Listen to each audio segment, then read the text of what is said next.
বন্ধুরা আইপিএল 2024-এর সফলতার পর ফাইনালি গৌতম গম্ভীরকে ভারতীয় পুরুষ ক্রিকেট দলের প্রধান কোচ হিসেবে নিযুক্ত করা হয়েছে। হ্যাঁ বন্ধুরা, ভারতীয় পুরুষ ক্রিকেট দলে রাহুল দ্রাবিড়ের টেনিউর শেষ হওয়ার পর সামনে 2027 ওডিআই বিশ্বকাপ পর্যন্ত গৌতম গম্ভীর ভারতীয় ক্রিকেটের প্রধান কোচের দায়িত্ব সামলাতে চলেছেন। আর বন্ধুরা, এই কোচ গম্ভীর যুগের সূচনা হতে চলেছে সামনে শ্রীলঙ্কা সিরিজ দিয়েই, যেখানে বন্ধুরা জিম্বাবুয়ের বিরুদ্ধে 5টি টি-20 ম্যাচের সিরিজ খেলার পর ভারতীয় ক্রিকেট দল খেলতে চলেছে শ্রীলঙ্কার বিরুদ্ধে 3টি টি-20 এবং 3টি ওয়ানডে ম্যাচের সিরিজ। আর এই শ্রীলঙ্কা সফর থেকেই ভারতীয় ক্রিকেটে গৌতম গম্ভীরকে দেখা যাবে এক নতুন রূপে। তো বন্ধুরা, এই ভিডিওতে আমি তোমাদের জানাতে চলেছি গৌতম গম্ভীর ভারতীয় ক্রিকেট দলের প্রধান কোচ হওয়ার পর সামনের দিনে ভারতীয় ক্রিকেট দল কেমন হতে পারে, কোন কোন প্লেয়ারকে ভারতীয় ক্রিকেটে আবারও সুযোগ দেওয়া হতে চলেছে, কোন সমস্ত প্লেয়াররা ভারতীয় ক্রিকেট থেকে চিরতরে বিদায় নিতে চলেছে, সম্পূর্ণটাই বন্ধুরা তোমাদের জানাতে চলেছি। তাই বন্ধুরা, ভিডিওটিকে অবশ্যই স্কিপ না করে শেষ পর্যন্ত দেখতে থাকো। আর বন্ধুরা, ক্রিকেট রিলেটেড সমস্ত ধরনের জেনুইন আপডেট বাংলায় সবার আগে এই চ্যানেলে পাওয়ার জন্য অবশ্যই চ্যানেলটিকে সাবস্ক্রাইব করে পাশে বেল আইকনটিকেও ক্লিক করে রাখো। বন্ধুরা, ইতিমধ্যেই বিসিসিআই থেকে অফিসিয়ালি ঘোষণা করা হয়েছে শ্রীলঙ্কা সফরের জন্য ভারতীয় ক্রিকেটের টি-20 এবং ওয়ানডে ম্যাচগুলির সম্পূর্ণ ফিক্সচার, যেখানে বন্ধুরা জিম্বাবুয়ের পর সামনে ভারতীয় ক্রিকেট দল খেলতে চলেছে শ্রীলঙ্কার বিরুদ্ধে 3টি টি-20 এবং 3টি ওডিআই ম্যাচের সিরিজ। আর এই শ্রীলঙ্কা সিরিজে গৌতম গম্ভীর ভারতীয় দলের হেড কোচের দায়িত্ব নেওয়ার পর ভারতীয় ক্রিকেট দল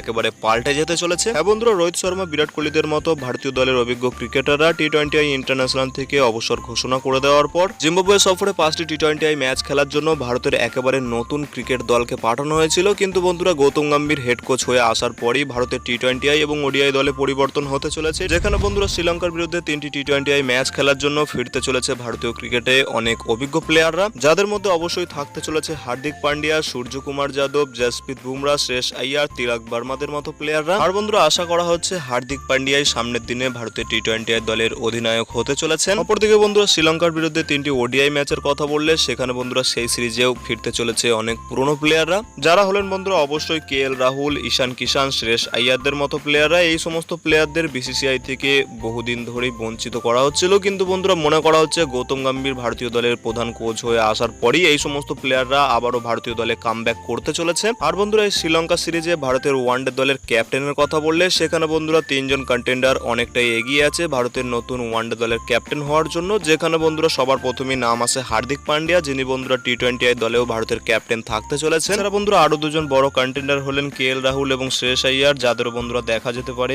এই সিরিজে ক্যাপ্টেন্সি করতে। আর বন্ধুরা, ভারতীয় দলের এই সমস্ত নতুন ক্যাপ্টেনদের কথা বলার প্রধান কারণ হলো এই শ্রীলঙ্কা সিরিজে বর্তমানে ভারতীয় টেস্ট এবং ওডিআই দলের ক্যাপ্টেন রোহিত শর্মাকে বিশ্রাম দেওয়া হতে পারে। সামনে ইংল্যান্ড এবং অস্ট্রেলিয়ার মতো কঠিন প্রতিপক্ষ সামনে টেস্ট সিরিজের জন্য রোহিত শর্মা, বিরাট কোহলিদের মতো প্লেয়াররা এই শ্রীলঙ্কা সিরিজে হয়তো অ্যাভেলেবেল নাও থাকতে পারে, যার কারণে বন্ধুরা শ্রীলঙ্কার বিরুদ্ধে ওডিআই ম্যাচগুলিতে ভারতীয় দলে দেখা যেতে চলেছে নতুন ক্যাপ্টেনের ভূমিকা শ্রেয়স আইয়ার, কেএল রাহুল অথবা বন্ধুরা হার্দিক পান্ডিয়াদের। বন্ধুরা, তোমাদের কি মনে হয় শ্রীলঙ্কার বিরুদ্ধে ভারতীয় দলে টি-20 এবং ওয়ানডে স্কোয়াড কি হতে পারে? এবং বন্ধুরা, গৌতম গম্ভীর ভারতীয় দলের প্রধান কোচ হয়ে আসার পর ভারতীয় দলে কোন কোন পরিবর্তন হতে চলেছে? তোমাদের মতামত ভিডিও নিচে কমেন্ট সেকশনে অবশ্যই জানাও। আর বন্ধুরা, ভিডিওটি ভালো লাগলে ভিডিওটিকে অবশ্যই একটি লাইক করে পারলে বন্ধুদের মধ্যে শেয়ার করে দিও। দেখা হচ্ছে এমনই কোনো অন্য ভিডিওতে। Till then, bye by.